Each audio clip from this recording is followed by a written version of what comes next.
All right, all right. How's everybody doing today? This is your boy. I'm the Wood Dog, DAWG, and this is my segment, Just Keeping It Real.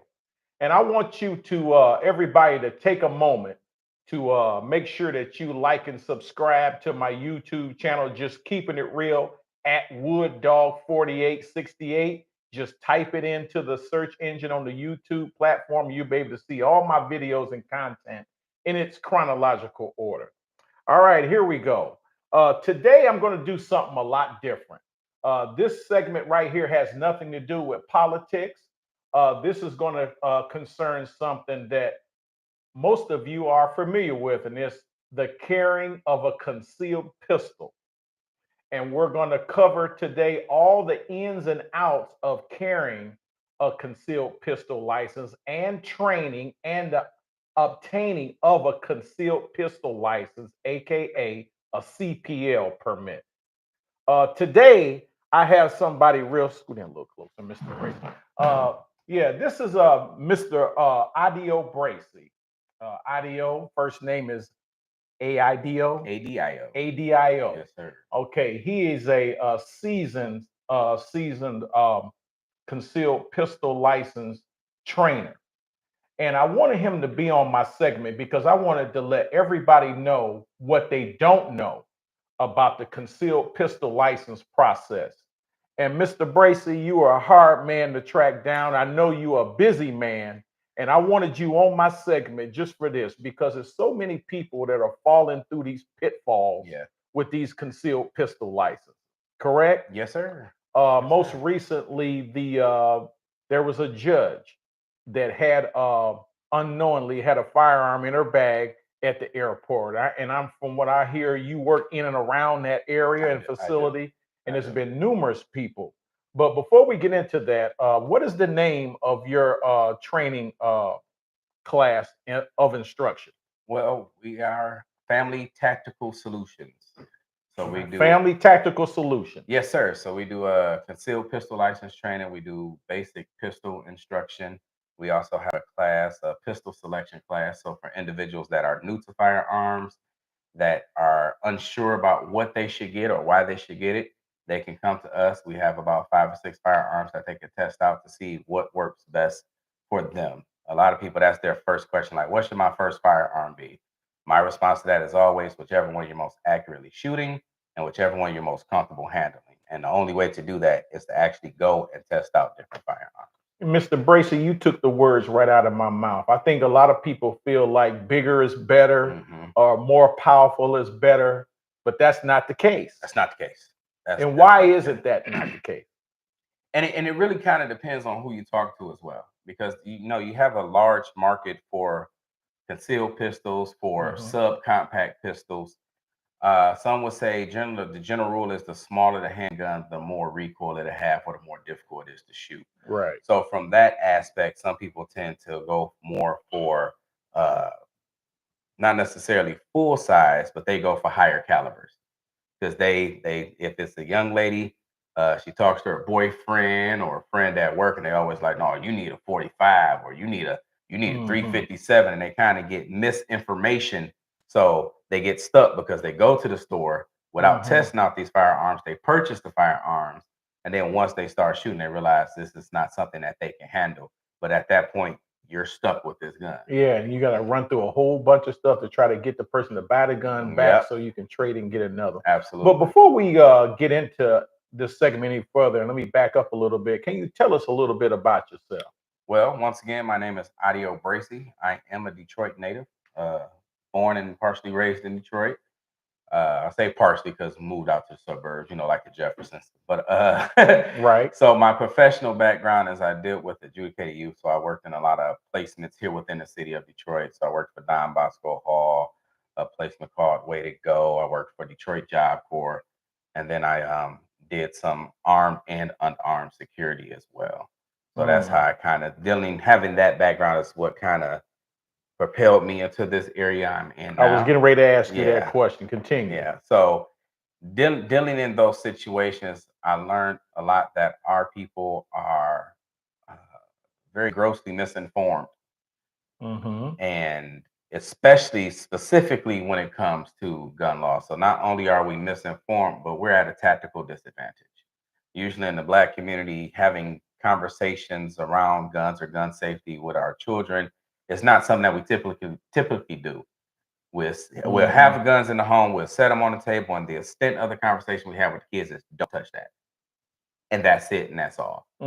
So now, like with most kids, when they see something that they're not supposed to touch, they're more intrigued with it. Would you advise families to familiarize their young children with firearms? Because that's what I did. Yeah. I remember some years ago when I was a young deputy with the Wayne County Sheriff's Department. While I was in the police academy, our instructors told us to familiarize our families and our young people with the guns to take the curiosity away from them. Absolutely. When you think about it, people with other cultures, their children are hunting, their children are shooting everything at 2, 3 years old. In the Black community, you don't really see that. Right. Once again, so we're at a tactical disadvantage or even a knowledgeable disadvantage. So I tell everyone, if you're going to have a firearm in your home, you're going to have some conversations with your children. Let your children know that this is indeed not a toy. Tell them the importance of it, how it can take someone's life. You know what I'm saying? If you feel comfortable, have them come to our class or any reputable trainer. Take them out to the range. Let them kind of see what it can do to paper, what it can do to steel. If you can shoot outside, take a piece of meat. Let them show what it can do to flesh or watermelon so they can understand that this is indeed a weapon of absolute last resort. It is an instrument of death. It is an instrument of death. Mr. Bracey, how long have you been a firearms instructor? And some of the things you had to go to obtain your certification to train others? Yeah. I've been a firearms instructor now for about 4 or 5 years. And I sat around some other firearm instructors for a while, just kind of get a feel. I sat in on some of their classes, kind of gleaned some of their knowledge. And then I reached out to a NRA instructor that strictly dealt with certifying firearm instructors. So all concealed pistol license trainers have to be certified by the National Rifle Association. It could be the NRA, it could be USCCA, but there are several different organizations that you can go through. And then you have to get certified from a lawyer to teach the law portion of the class. Okay. So it's two separate trainings. Would you recommend having an attorney teach your students? I remember some years ago when I took the CPL class. I didn't have to because I was a certified police officer at the time, but I went and took the CPL class with some friends of mine just so I could get an understanding. And I sat in like a regular citizen, and they had an attorney to come and explain the use of force and all that stuff to us. Do you do that? I do. If I have an attorney available, I have a couple of attorneys in my family. So if they're available, I absolutely invite them out to classes. I have family members who are police officers as well, and invite them to come out when I do classes. So it's a good idea to have. How vital is that law portion of your concealed pistol license class? It is extremely important. I specifically take my time when I get to that portion of class. So we may go through everything else, and if everyone else is comfortable, we may kind of go through it rather quickly. But when I go to specifically to the law portion, I tell them this is the time where I'm going to slow down. So if you need to take a bathroom break, we're going to do it right now because this is important. This is the stuff that's going to keep you out of jail. And you don't rush through your any area of instruction in your CPL class. No. Is that correct? That is correct. How long would you say? Well, how long does the NRA and the USCC require for each class? 8 hours? 8 hours. Minimum. 8 hours. It could be longer. It could be longer. Okay. Yeah. Well, what would you say to people who have classes that are shorter than 8 hours? What are they missing? It's once again, it puts our people at a disadvantage. Specifically when you're talking about the law portion, because the law portion takes time to teach. It's a lot of innuendos, it's a lot of in and out. And the way the law is written for the average person, they won't understand it. So after you read the law portion to them, you need to stop, make sure everyone understands it, and break it down in layman's terms so that it makes sense to them. You can't speed through that. People's lives are on the line.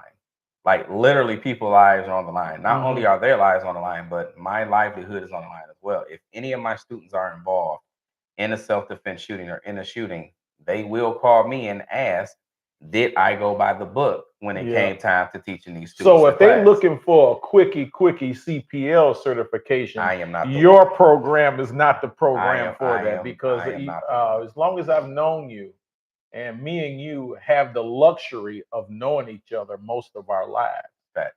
because we are related to each Yes, other by sir. blood. Yes, sir. But that doesn't negate the fact that when it comes to your area of instruction, you are as serious as it gets, Yeah, or as they say, serious as a heart attack. absolutely. The next question I have for you: do you feel that some CPL holders are misguided in their authority and responsibility in having a gun with a concealed pistol license in the community? I would say yes.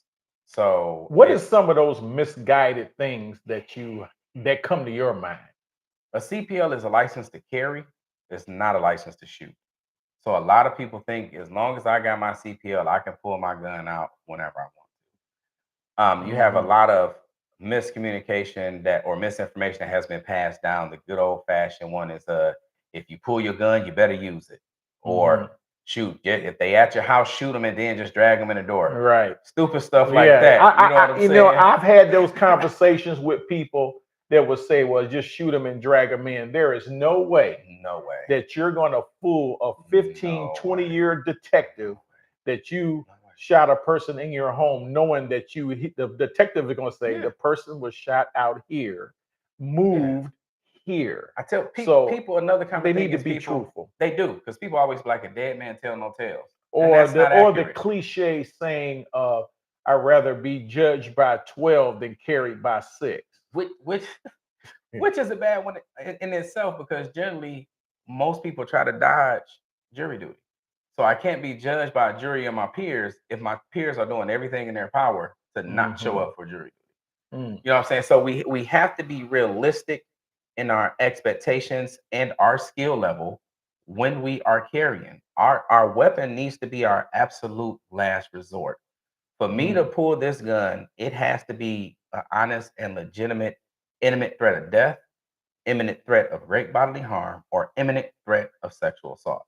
Imminent means there is no question that this is about to So happen. you cannot pull and use a gun for a minor physical injury, like two people, somebody slap you, Yeah, no, somebody and slap you, no. you think you can pull your, or somebody punch you in the arm, punch you in the chest, unless you're a 70-plus-year-old person, there's Yeah, no way that you can justify using there's none. that type of force. and and Uh, and people try to use disparity of force as an excuse to pull. So, like you said, if I'm a smaller framed individual and a person that's your size, right, and my my size. side, right, and the person that's coming against us is a big, legit bodybuilder, towering person where they can really cause that type of harm, then it's a possibility. However, just a physical altercation is not enough by law or period to pull your firearm. Most people don't even know brandishing a firearm is Well, illegal. most police officers, and I do know because I am a retired 30-year veteran of the Hmm. Wayne County Sheriff's Office. Our training was your firearm is used to protect yourself and others from serious injury or death. Hmm. Do you agree with that? 100%. And Hmm. only Yeah. serious injury Yes. or death. The only additional authority that law enforcement has is they have the ability to protect others Hmm. from serious injury or death, even though they themselves Hmm. are not under the attack. Hmm. And that's because they've been charged and sworn to protect others. Hmm. But mostly, people, I think, should realize that their CPL license is to protect themselves from serious injury or the people that may be intimately with you. And Correct. that would be a man or a woman's children, or a man or woman's spouse, And or your yeah, elderly grandparent that may be with you. They yeah. don't have the ability to repel an attack. And I even tell people be careful with who that other person is as well, because you can be well meaning. I can't think of the word, but you can have every intention of your heart protecting them. Domestic violence is one of the bigger ones that we often talk about Yes. because he assaults my sister. As a brother, I have to protect my sister. Hmm. But I can put myself in harm's way, put my life on the line and my family at jeopardy, and then I turn around and she go right back to him. You know what Yes. I'm saying? Well, So we domestic have to be, violence is one of the scariest things yeah. that I've ran into as a police officer when I worked on the street. It's hard to leave one of the parties at the scene. Hmm. That's why the law was fashioned the way it was, to allow the police to remove somebody for that cool down Yeah. period. But but let me ask you this question. What are some of the major things wrong with the conduct of CPL holders today that you've seen, personally know about, or what you see in the media?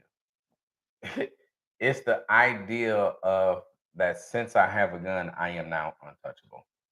So Mhm. that either goes as far as the law is concerned or from another person. You have a lot of people that get into it, and the very first thing they want to do is flash their gun because they have a gun.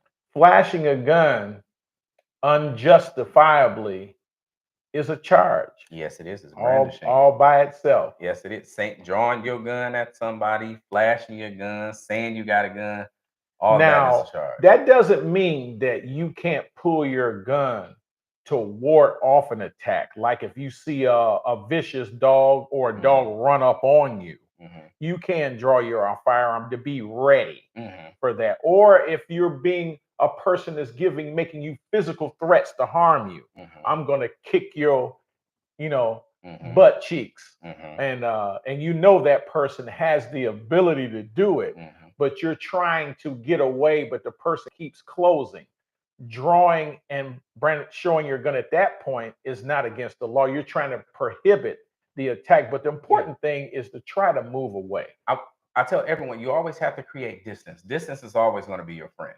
Yeah. Distance is always going to be your friend. So if you are in a situation where, because a lot of times stuff escalate quickly before you can even respond, Go before from you, 0 to 10. go to 0 to 100 real quick before you can even try to de-escalate or step away. So if it's in that type of situation where you do have to draw your firearm, constantly be backing up, create distance so that even hopefully you had some type of, in Detroit, you had some type of place with a green light or some type of place with a camera.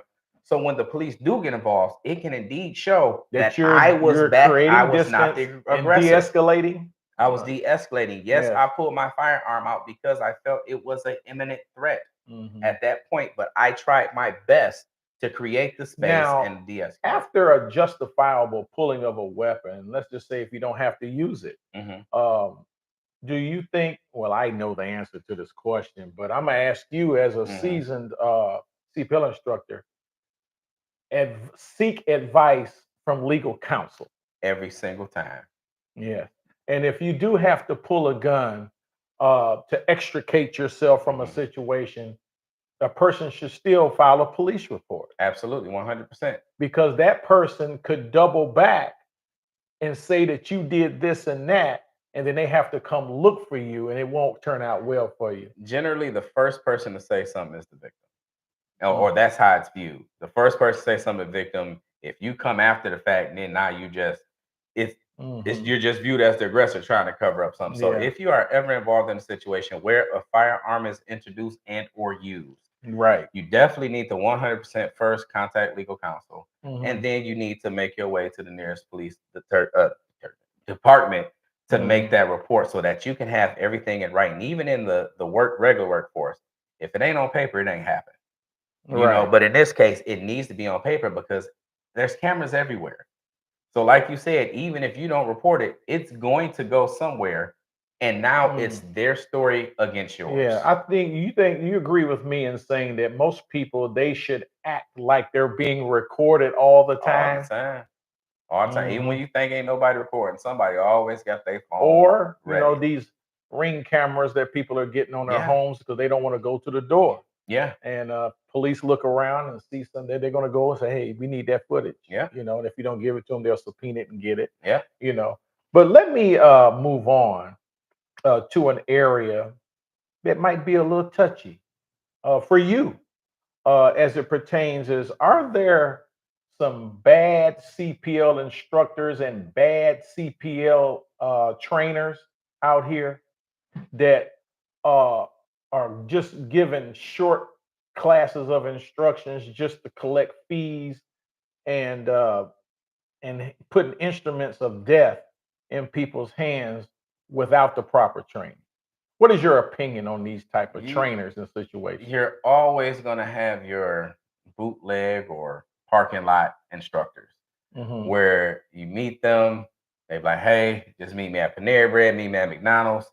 We're gonna shake hands, talk for 5 minutes, and I'm gonna sign a certificate and give it over for Now, when you signing these certificates, you. you're basically giving your word to the county clerk's office that that person has received adequate firearms Hmm. instruction, accurate law as you know it, Hmm. whether it's from yourself, because I know you use reference material, Yeah, you for can't cite sure. all the law, and mechanical operation and Yeah, safety of the, but that's what you're signing that certificate yeah, to say. I, Mr. Adio Bracey, yes, sir. of Family Tactical Solutions, properly trained these individuals to own, possess, and carry a firearm. Yeah. So my class consists of the classroom portion and a live range portion. So not only are we sitting there and we're talking about proper gun storage, we talk about how to handle guns, sight picture, your proper grip, and the law, but we then will go into the range and we're going to send some rounds down range to work you through fixing a malfunction, to work you through, like I said, how to properly hold and firearm safety, keeping your finger off the trigger until ready to shoot, Mm-hmm. keeping your firearm facing a safe direction. So we're going to go over that. If you can't successfully complete all of that, I will then bring you back again for additional training before I sign off on that certificate. So you're training because you expect to be paid for what you do. But Mhm. if a person cannot complete your training, you will not I certify will them. not. You will not take their money. I will not. Okay. So if you paid already, I give you a refund. You can come You will back retrain. again, right? And then I'm not going to charge you more to come back. We're going to do some more training. Then when it's satisfactory, go ahead and pay you In the fee. your Then that we can five, complete it. 4.5, going on over 5 years of training, have Yeah. you ever had some students that just couldn't get it? And you To, were not comfortable putting your signature on that paper. to start off, yes, but it was minor stuff to fix. So they were shooting and they weren't hitting the paper at all. And the Mhm. paper is I'm not sending it far, so we're close range for maybe 12 feet, 10 feet. But I was able to correct it because it was something simple. They're shooting. I'm seeing their shots. I'm like, do you wear glasses? Mhm. They like, yeah. I'm like, where Where they where at? are You know they? what I'm saying? Put Yeah. them on, and then once they put on the glasses, everything else is good.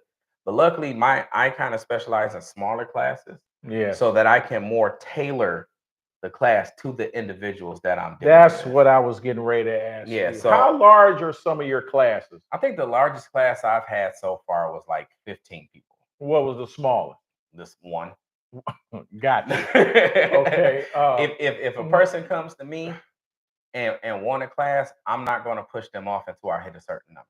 I'm not going to be like, okay, well, I'm just trying to get a few more people in the class. Because No, if I one, think your reasoning for that is if you turn them down, then they might run into one of these jack legs hmm and be at a yeah, disadvantage, as you said. and it offers them a more tailored class to them. So Yes. some people are more comfortable asking more specific or more detailed questions when it's in a one-on-one setting. When Hmm. they're in front of people, they don't want to sound stupid or they don't want to put their business out there. So if it's just he and I, she and I, and we're just communicating, just conversing, it's But no they do problem for that. understand from the beginning that they have to get it. Yeah, you got to get They're it. going to sit through Yeah, those 8 hours, yeah, you got to get it before you sometimes leave here. more. You got to get it With before you leave with here. family tactical Yeah, solutions, there for is no sure. shortcuts. There is no shortcuts at all because Okay. I we have to understand once again the importance of it. Mm. This class has your life in your hands, literally and figuratively speaking. Hmm. If you pull this firearm out and you are not and you have not practiced or been trained enough, it Hmm. can end your life before you even get anything out of that gun of your own. Some people think if a guy pull a gun on me, I'm gonna pull a gun on them. If a person gun is already drawn on you, that's not the time to reach for yours. Yeah. That's the time to use your wit to beg, plead, do whatever you need to do. Now, if it's possible for you to conceal your draw and get one out, that's a different story. But don't. It's far too important for me to just do this to collect $1. Gotcha. Far too important. Okay, Mr. Bracey, let's talk about the two things, two laws that were signed in recently: the red flag law and the safe storage of firearms. These could be two hot issues right here, man. I mean, we having a lot of kids finding guns. A lot of kids were not advised by their parents on these guns. They think they got these guns hidden, but they're hiding them in the wrong place. And over again, we've hearing about children getting access to guns. Explain to me and the citizens how you advise your students on this issue as it pertains to the storage. The storage, I suggest everyone, when you get your firearm, there are certain things that I suggest that you get. Your firearm is going to be one. Some personal protection rounds will be two. You need to get a quality holster, and then you need to get some type of safe to secure your firearm in. You need to have your firearm secured at all times when in the home or in your automobile. Sometimes you have people that are comfortable with leaving their firearms in the car with their kids when they run into the store. The way the law is written, if that firearm is accessible to that child, you are going to be held responsible. I do believe that this law is going to make people think twice about how they store their firearms, because before, if your child got to a firearm or got to a firearm and they did something with it, it was on the kid. But now it holds the responsibility. We just to the had a parent. major trial about that in the Oxford shooting situation. So I'm sure everybody is well aware. You of need that safe storage situation. You need to That had a lot of twists into it. That particular lot of twists and turns. a lot of twists and turns. Lot But of the twists and safe turns. storage is pretty much straightforward. Secure Yeah, your secure it. firearm, keep them away from children, get a lockbox, and get some training. Yeah, for sure. I would say even a lockbox over just the regular cable lock. Yeah. To me, that's not enough. And our kids are smart. Safe. A safe. Our kids are smart. They know us. So change your codes often on your lockbox. If you have a combination lock, change your codes often. If you have a biometric lock, which means one that reads your fingerprints, make sure you constantly change your fingerprints and make sure I have a box that has a key entry, numbers for a combination, and biometrics. But the children in your house are well trained and well versed. But even with that, I change my codes often, and I have my kids come in and press their fingers on Were there. your children familiarized with firearms? As soon as I start getting into firearms, absolutely. Okay. Like my wife was a little nervous about it at first, and I just kind of took my kids to the range and taught them, and then I just sent her the videos. I did the same, and now they're growing. They appreciate. Now let's get into these the red flag law. Basically, I'm not an attorney, and you aren't either. But my understanding is, if a person has bona fide certified from a probate court or something of that nature that they are mentally unstable, that law enforcement can remove move firearms from these people until they've been deemed otherwise safe. Do you agree with this red flag law? I do. I do as well, and I don't think neither one of us can go into that area real deep because we're not attorneys. But that's my understanding, and I don't have a problem. And there's even some other stuff to it. It's even more steps too, as far as if I own a firearm and I want to transfer ownership to you. It's additional steps that you have to take as well. Now, so that's stopping the transferring of just firearms all willy-nilly, I guess we could say. So it holds people more accountable to this weapon that could be used to in life. Now let me get into something. I had another question I have for you. Is owning a firearm in of itself make you more safe than if you didn't have one? Just on the firearm, no. You're going to have to train with it, and And when I constantly tell people to train, specifically women, they kind of get nervous because when they hear train, they thinking of videos where we jumping over couches and hiding behind stuff, and that's not necessarily the case. I want you to get familiar with your firearm. I want you to get familiar with how your firearm operates. I want you to get familiar, go to the range and shoot, so you can know when I something was is getting wrong. ready to say that, and I hate to interrupt you, Yeah, for but I've sure. ran into many people who have come to me and say, "Hey, Wood Dog, Mhm. I know you know about guns and stuff, man. Can you clean my gun for me?" And my response to them is, "I will assist you and show Yeah. you how to clean it. And if you don't want me to do any of that, then Mhm. you're gonna pay me Yeah. because I'm using my cleaning supplies, I'm using my oil, I'm using my Mhm. degreaser, my Mhm. everything to clean your gun because you too lazy to do it." And And you did mention something that people need to know how to operate, disassemble, and yeah, reassemble their individual firearm of choice. you need to know every inner workings of your firearm. Because Hmm. it gives you that familiarity. Like, so just like if you driving a car, everybody has the story when somebody like, hey man, you need some gas. You're like, nah, I know my car. We good. The same thing with the firearm. The more you practice with your firearm, the more you are going to sense when something goes wrong. Right. It's not sounding the same. It's not feeling the same. It's not shooting the same because all firearms don't like all brands of And ammunition. don't go cheap.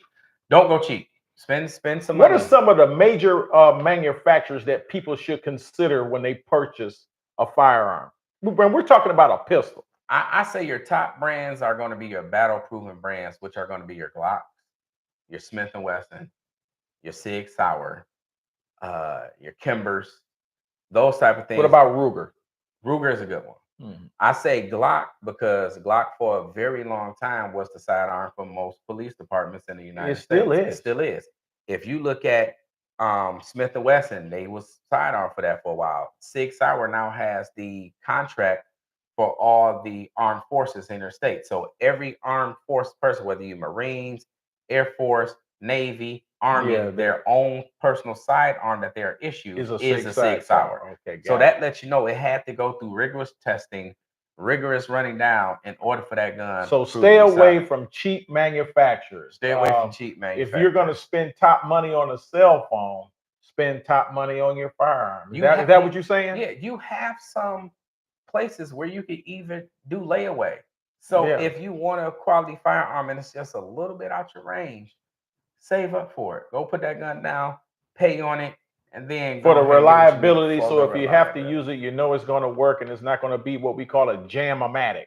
You have some that are Germanmatics, and you have another Hmm. brand that I'm familiar with that really explodes on people while they're shooting. So the end of the barrel legit will open up like a banana. Hmm. So it Stick with the major stick with the manufacturers, major and you manufacturers. shouldn't have You that much shouldn't. of an issue. There are a Mm. few ones that are not well known that are still quality brands that are coming up. Hmm. So go to a quality range. Ask somebody that's Mm. qualified to tell you the stuff that's in the guns Okay. for options. Now, my last question for you is: what would you say to these bad CPL instructors out Mm-mm. here who are instructing people for 2 and 3 hours at Panera Bread or in the parking lot?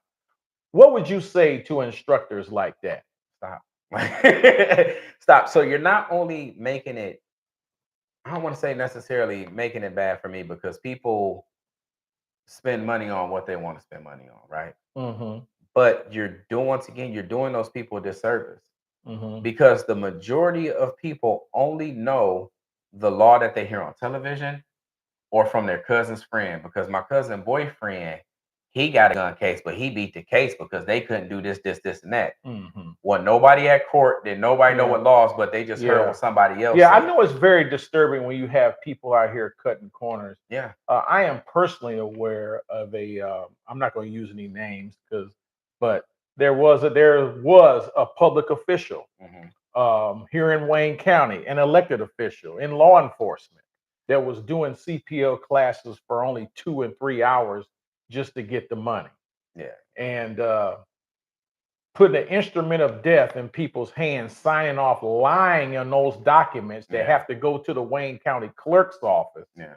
and they weren't giving the full 8 hours of pistol instruction, and this person is supposed to be in law enforcement and a law enforcement professional. Yeah, if you come to I'm sure family, that that's disturbing to me. Now, is it disturbing to you to it hear me is. say that? It is because I have I do have a lot of people that come to me like, hey, I need my CPL. I'm like, okay, well, excellent. We can do this. When is your availability?